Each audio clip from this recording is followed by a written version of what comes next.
Bonjour, chers frères et sœurs en Christ. Salut, chers frères et sœurs croyants en Dieu. Je voudrais parler de la réforme de l'Église. Vous voyez, c'est un événement qui est arrivé dans l'Église d'Occident et qui a divisé certains chrétiens. Mais certains Africains ne connaissent pas cette histoire et ils veulent répercuter ces discordes, ces palabres et ces guerres qu'on a appelées les guerres de religion entre Européens en Afrique. C'est pour ça que je tiens à faire ce matin cette vidéo sur la réforme de l'Église, mais aussi la contre-réforme. Mais ces palabres qui ont touché les chrétiens d'Occident, mais ça ne concerne pas les chrétiens d'Orient. Ça ne concerne pas les chrétiens russes orthodoxes ou orthodoxes russes, les chrétiens orthodoxes grecs, ni les chrétiens coptes, ni les chrétiens d'Éthiopie. Ça ne les concerne pas.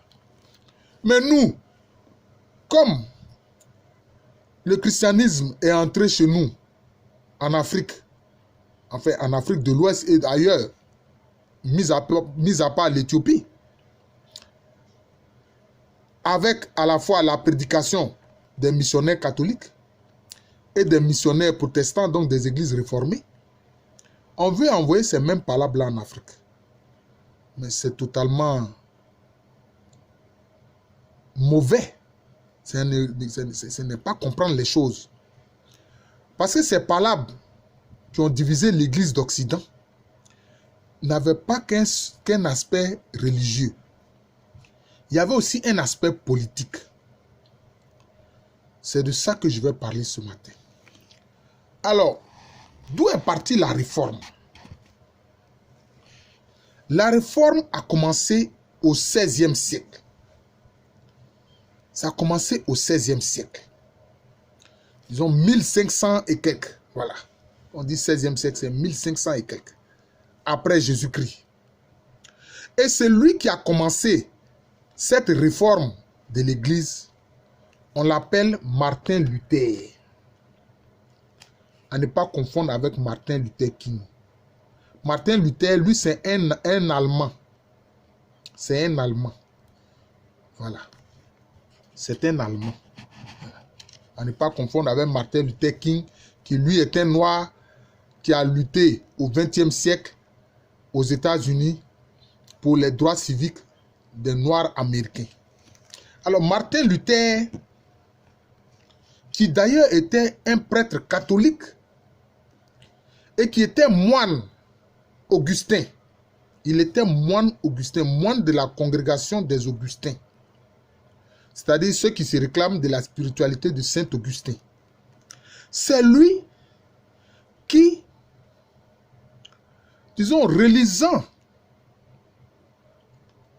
les épîtres de Paul, les écrits de Paul, notamment les épîtres aux Romains, les lettres aux Romains, qui dit, mais c'est par la grâce au moyen de la foi que nous sommes sauvés, et non par les œuvres. Alors, qu'est-ce qu'il va faire? Il faut dire qu'en Europe, à cette époque-là, dans l'église catholique, il y avait ce qu'on appelait les indulgences. Qu'est-ce que les indulgences? C'est-à-dire, quand des personnes vont se confesser, par exemple, vous voyez, elles vont se confesser, et puis elles reçoivent l'absolution, bon, va mon fils, tes péchés te sont pardonnés, etc. Bon, pour aider l'œuvre de l'Église, pour que d'autres âmes pécheresses viennent à Christ, ces personnes donnaient de l'argent. Ces personnes donnaient de l'argent. Et cet argent était censé servir pour l'œuvre de l'Église, que ce soit pour construire des églises, bâtiments, etc., etc.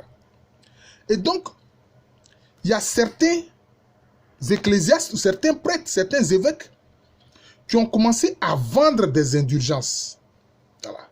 Donc, contre de l'argent, ils donnaient l'absolution aux gens. Donc, Ce qui fait que des pauvres même n'osaient plus aller se confesser. Puisque si tu vas te confesser, les gens ont l'habitude de donner de l'argent concernant les indulgences pour que l'œuvre de l'Église continue. Des pauvres qui n'ont pas les moyens, finalement, n'allaient plus se confesser. Parce qu'ils savent que s'ils vont là, se confesser, là, ils n'auront rien à donner. Et donc cette vente des indulgences, ce commerce des indulgences, comme si le pardon de Dieu s'obtient en argent.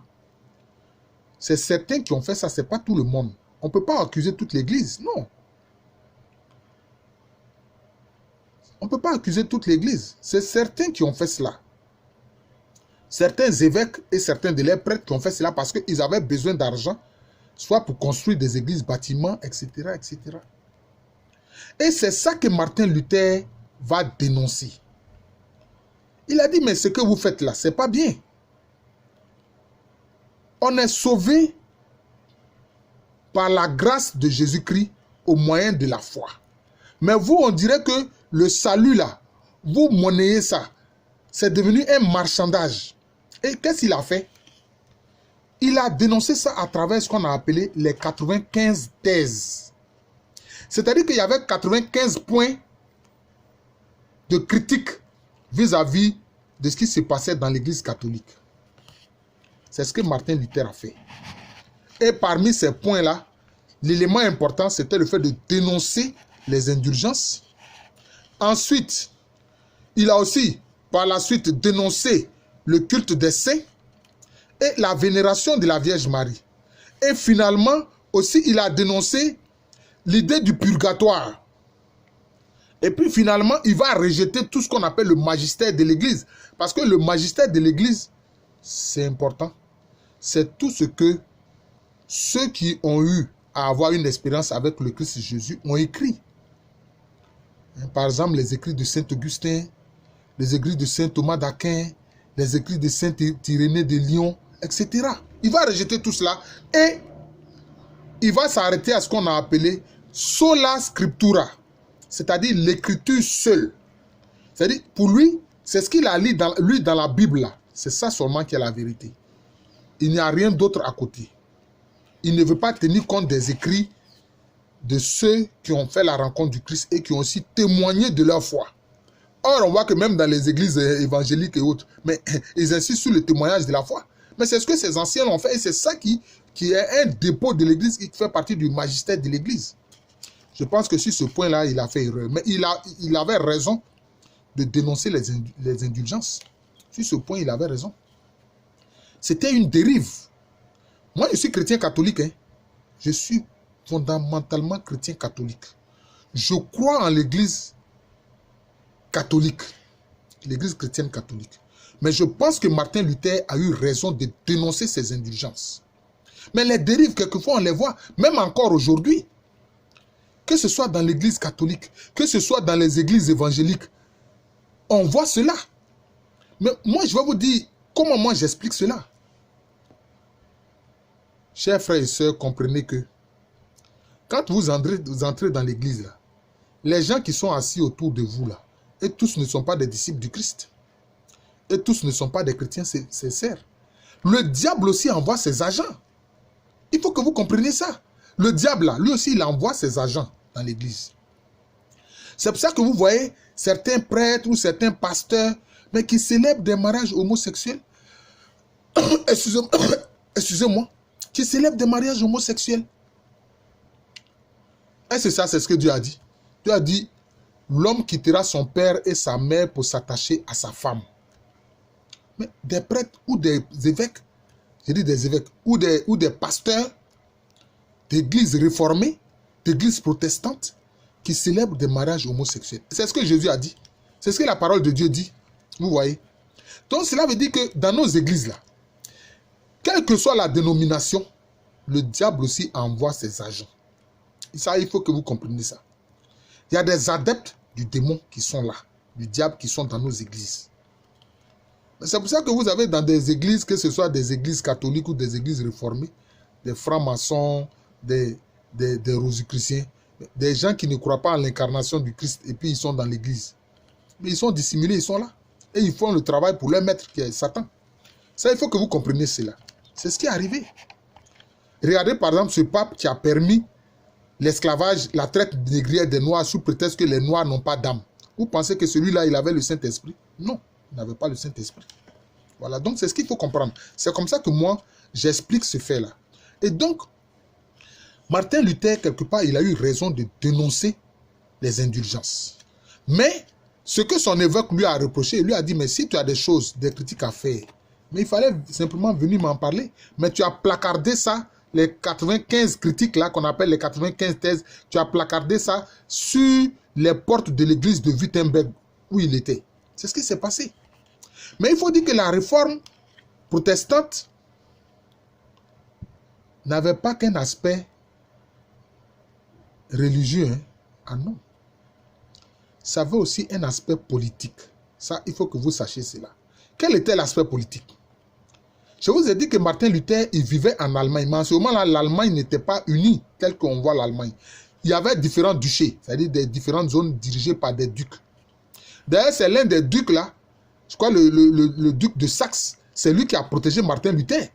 Sinon, Martin Luther allait passer soit à la guillotine ou bien il allait être brûlé vif. Ah oui, ça, en Europe, c'était ça. Hein?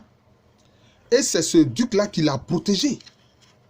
C'est lui qui l'a protégé. Il a caché Martin Luther dans son château. Et donc, son évêque lui a dit, mais écoute, Martin, tu aurais pu venir m'en parler que de placarder ça sur les portes de ta paroisse. C'est ce qu'on lui a reproché.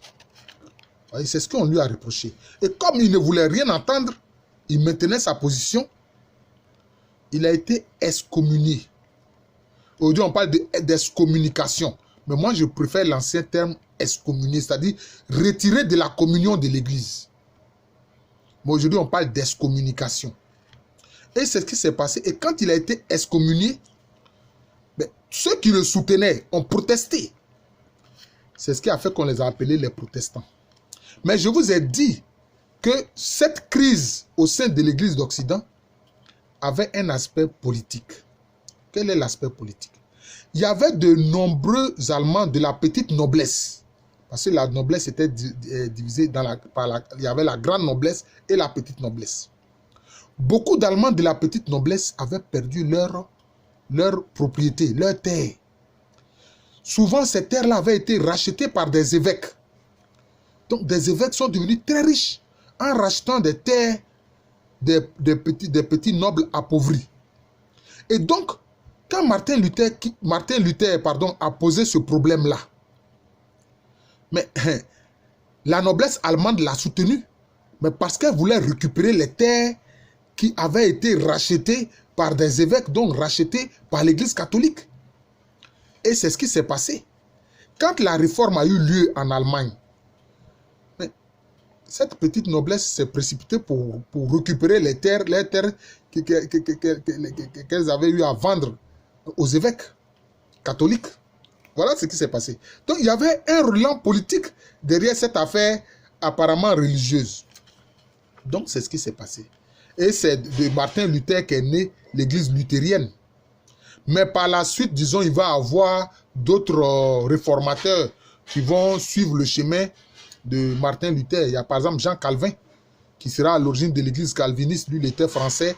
Après, il va aller s'installer en Suisse. Et l'église calviniste va fortement s'implanter en Suisse. Voilà, c'est ce qu'il faut savoir. Mais l'église catholique va prendre conscience que sur certains aspects, Martin Luther avait raison. Et c'est ce qui va entraîner avec ce qu'on a appelé le concile de Trente. C'est-à-dire un concile, c'est quand les évêques autour du pape se réunissent pour discuter des problèmes pendants au sein de l'église. Et c'est ce qui s'est passé. Et c'est ça, c'est ce qui va entraîner ce qu'on va appeler la contre-réforme de l'église catholique. Et l'église catholique va mieux former ses prêtres, va insister sur une meilleure formation des prêtres. C'est ainsi que depuis ce temps-là, les séminaires forment solidement les prêtres catholiques. Et puis ensuite, l'église va insister sur ces 7 sacrements. Va insister sur les sacrements, sur l'importance des sacrements. L'église va les expliquer parce que finalement, on verra que Martin Luther, je crois, ne va retenir que 3 sacrements. Voilà. Il ne retiendra que 3 sacrements. Bon, c'est pas la peine, les sacrements, on les connaît, hein, baptême, confirmation, sacrement de l'ordre, mariage, voilà, c'est ça. Finalement, Martin Luther, lui, retient 3 sacrements au lieu des 7 sacrements de l'Église. Maintenant, certains points de doctrine vont être bien expliqués par l'Église catholique. Par exemple, la vénération des saints. Ils vont bien expliquer en quoi cela consiste. Voilà. La vénération des saints, ce n'est pas l'adoration. J'ai fait une vidéo pour expliquer cela. La vénération des saints, on appelle cela douli. Et l'adoration, c'est latrie. Et puis aussi, ils ont expliqué aussi en quoi consiste la vénération de la Vierge Marie. Voilà. Ce n'est pas l'adoration, on n'adore pas la Vierge Marie, on la vénère, on la respecte profondément. Parce qu'elle a porté dans son sein le sauveur de l'humanité. Donc, l'Église va remettre à jour et expliquer bien ces questions-là de doctrine. C'est ce que l'Église va faire. Et c'est ce qu'on va appeler la contre-réforme. Voilà. Disons que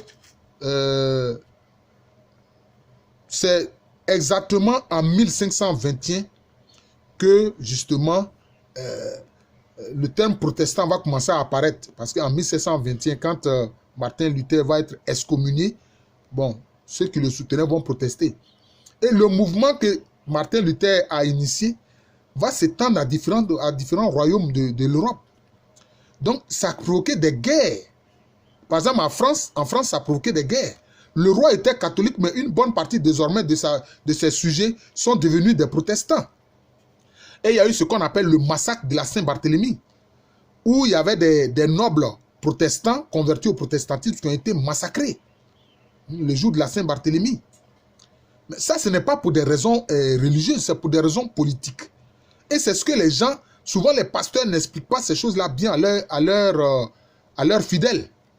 Si bien qu'il y a cette haine-là, parce qu'il y a eu du sang versé entre les catholiques et les protestants d'Occident, des églises d'Occident, on veut transporter ça en Afrique. Ah non! Ne prenez pas les palabres des Blancs, des Européens pour envoyer ça ici en Afrique. Non! Ça ne fait pas sérieux. Et quelquefois, on voit des pasteurs qui s'élèvent, qui critiquent d'une façon injuste l'église catholique. Hein? Mais ce n'est pas sérieux. Non. Il ne faut pas faire ça, chers frères. Il ne faut pas faire ça. Non. Dans l'église catholique, là, de qui on parle? C'est de Jésus on parle. On n'a pas parlé de quelqu'un d'autre, c'est de Jésus on parle. C'est Jésus qui est le sauveur. Nul dans l'église catholique n'a dit que Marie est sauveur ou bien tel saint est sauveur. Le seul sauveur et le seul rédempteur, c'est Jésus-Christ. Donc vous devez nous considérer comme des frères. Moi je le dis. Les véritables chrétiens, ce sont les disciples du Christ Jésus. Voilà. Donc, ce sont des palabres qui se sont produites dans l'église d'Occident et qui, non seulement avaient des aspects religieux, mais aussi fondamentalement des aspects politiques. Et on a vu aussi en Angleterre, qu'est-ce qui s'est passé?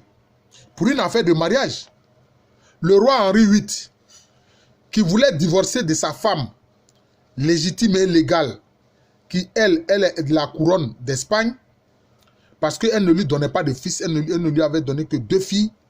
Alors, pressé d'avoir un fils, il voulait divorcer. L'évêque du lieu a dit non, tu ne peux pas divorcer. On ne divorce pas. Parce que simplement on veut avoir un fils, un héritier. Et c'est ainsi que lui, il a décidé donc d'écarter l'évêque. Et puis, il a institué lui-même un évêque à ses ordres. Et c'est comme ça que l'église anglicane va naître. Mais en fait, si on regarde l'église anglicane, elle a gardé tout le rituel de l'église catholique. Hein. Mais quand eux, ils font leurs prières, bon, ils demandent, disons, que Dieu veille sur la reine ou le roi d'Angleterre, la reine d'Angleterre ou le roi d'Angleterre, etc. Alors que nous, on dit, veille sur ton serviteur, le pape, etc. Et il dit, veille sur ta servante, la reine d'Angleterre, etc. C'est comme ça. Mais sinon, tout le rituel a été conservé dans l'église anglicane. Hein. Ils n'ont rien changé. Donc, vous voyez que la réforme, là, ça a pris différentes tendances. Ça a pris différentes tendances. Et ce n'est pas sur tous les points que les réformateurs sont tombés d'accord. Non, ils ne sont pas d'accord sur tous les points. Ils ne sont pas d'accord sur tous les points. Voilà. Mais aussi, ce que la réforme a eu aussi à faire d'intéressant, c'est l'importance de l'imprimerie avec justement ce qui s'est passé justement avec, bon, j'oublie le nom de celui qui a relancé l'imprimerie. Sinon, l'imprimerie, c'est une création des Chinois. Hein. Voilà, c'est une création des Chinois.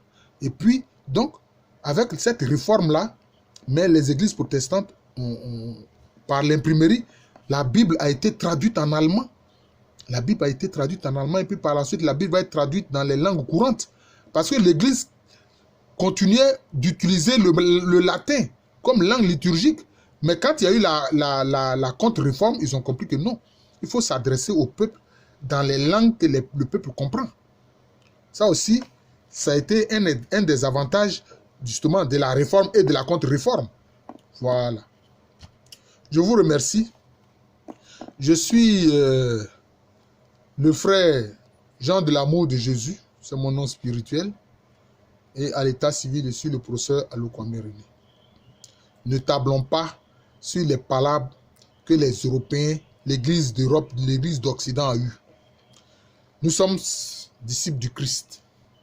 Moi, je considère les évangéliques, les protestants, les méthodistes, tous les groupes, tous ceux qui se réclament du Christ Jésus, je les aime tous.